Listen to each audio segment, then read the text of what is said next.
The Legend of the Seven by Jacob Rivard. Legend has it that on a certain day, the dead would rise again and strike at the living. The undead were merciless killers, said to not harbor any feeling or emotion. They would stop at nothing until each and every mortal creature ceased to exist. The only thing standing in the way of that were the Seven. The Seven were a group of heroes in the old world. Each of them had possessed a remarkable ability that no one could discern, or any mage copy or reproduce. It is said that the goal of the Seven was to travel to the mountains in the east, towards the snow-capped peaks. It was there that the Temple of the Seven resided, built by a civilization long forgotten. Each member of the Seven possessed a trinket from childhood, which would eventually become their amulet of seven upon realization of their powers.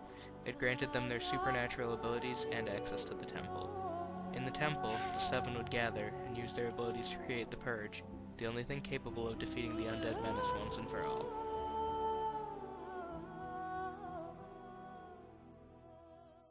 The only thing stopping the Seven from getting their trouble free was the Collector. He was once a young mage, eager to help the people he lived alongside. He tried to be a hero, only to be shamed and insulted for his weakness. Envy and anger clouded his emotions. He sold his soul for supernatural abilities and power, massacring the people of his hometown and raising them as his army of the dead. Noticing this, a group of 7 heroes gathered. Each of them were from different walks of life, but they had all joined the cause of defeating the Collector. Drawing upon the ancient power of their ancestors, they single-handedly defeated him.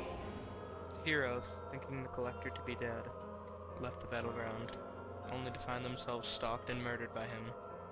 The Collector resides in some unknown cavern deep within the confines of the world, waiting for the day when the reincarnations of the 7 great heroes would return. He offered a deadly promise upon the return of the 7, to hunt them all like game, claiming their amulets one by one and preventing the dead from being at peace. He would then lay waste to the world as a final farewell to the way it treated him. But of course, this is simply a legend. Or is it?